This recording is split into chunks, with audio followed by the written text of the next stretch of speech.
couple's honeymoon in Meghalaya has just turned into a horror story, ending in the husband's murder allegedly masterminded by his wife. Yes, I'm talking about the Raja Raghuvanshi murder case. And here's what happened. Raja married Sonam, who was reportedly in love with someone else. After their marriage, Sonam allegedly plotted her husband Raja's murder along with her lover, Raj Kushwaha.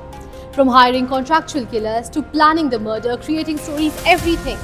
Now Sonam and Raja then went on a honeymoon in Meghalaya, where Sonam executed her plan. They hired hitmen to kill Raja.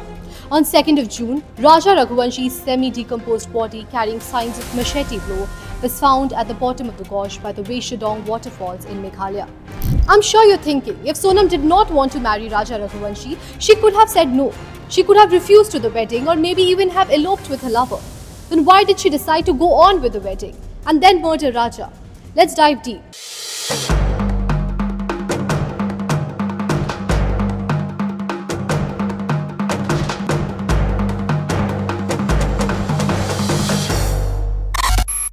Sonam and Raja's story isn't an isolated incident. Similar cases have surfaced in the past. So what exactly is the psychology behind such heinous crimes? In Sonam's case, her plan was reportedly clear. Kill Raja and when he's out of the picture, marry her lover Raj. She reportedly thought that no one would oppose her marriage to Raj if she was a widow. From outset, this case had the markings of a dark thriller. It looked straight out of a movie script. Honeymooning bride, clandestine lover and contractual killers. Yet it was all too real. Sonam's horror plot shows a shocking mix of betrayal and twisted thinking. But this is not an isolated incident. Similar cases have surfaced in the past, be it the very recent Meerut murder case or the 2003 Bengaluru murder case. To understand the pattern, let me tell you about the 2003 Bengaluru murder case that shares disturbing similarities with the recent Meghalaya case. Betrayal in love, broken trust and cold-blooded murder in isolated places.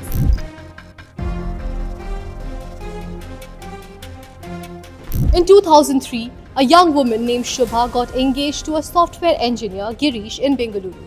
Just 4 days later, Girish was brutally killed near the HAL airport. Back in 2003, Shubha was a law student and was secretly in love with her college junior, Arun Verma.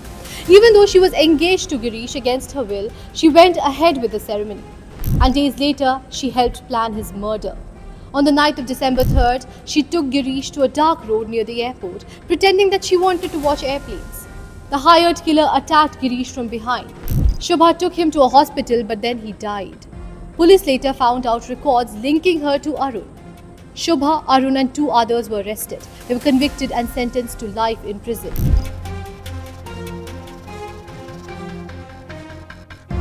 Fast forward to 2025.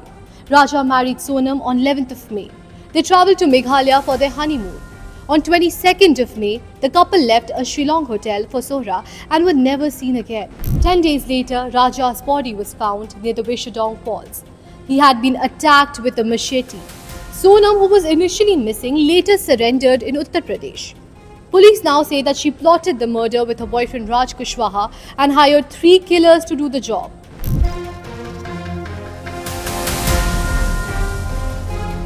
Now, these shocking cases raise a difficult question. Why would someone choose to kill their partner instead of simply walking away? Well, experts say that it often involves a toxic mix of betrayal, obsession and desperation. In the cases of Sonam and Muskan, their lovers were reportedly also involved in planning the murders.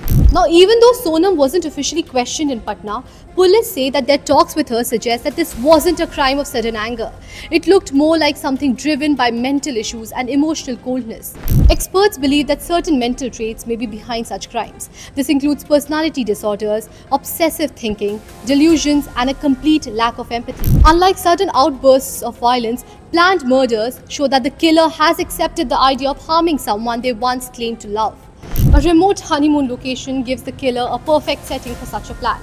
In a dark, twisted way, it becomes the opposite of what marriage is meant to be, turning love into betrayal. Historically, the stereotype in India and elsewhere has been that wives are often the victims, but not perpetrators. Indeed, the National Crime Records Bureau tracked partner murders primarily as violence against women.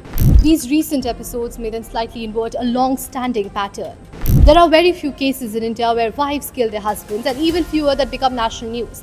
But recent murders like Sonam's are different. They show a chilling shift in motive and mindset. These recent cases raise tough questions about the state of marriages in India today. Traditionally, marriage is seen as a lifelong bond. But as per experts, when these relationships become unbearable, some women may feel trapped. In such situations as these cases suggest, many may seem that murder is an easier option than going through a painful divorce or living with an ongoing emotional pain. In a society where patriarchy is strong, many married women don't have much freedom, and divorce often carries shame and social pressure. If a woman feels stuck in an abusive or controlling marriage, she might see no other way out. And sadly, in extreme cases, some choose violence over seeking help. This is extremely sad. Now, according to experts, these incidents also highlight the hidden struggles inside many Indian homes. Pressures, broken trust, and power battles that may never be spoken about. When a loving relationship turns deadly, we are forced to wonder how many other troubled marriages are being ignored, and what must be done to stop such tragedies from happening again.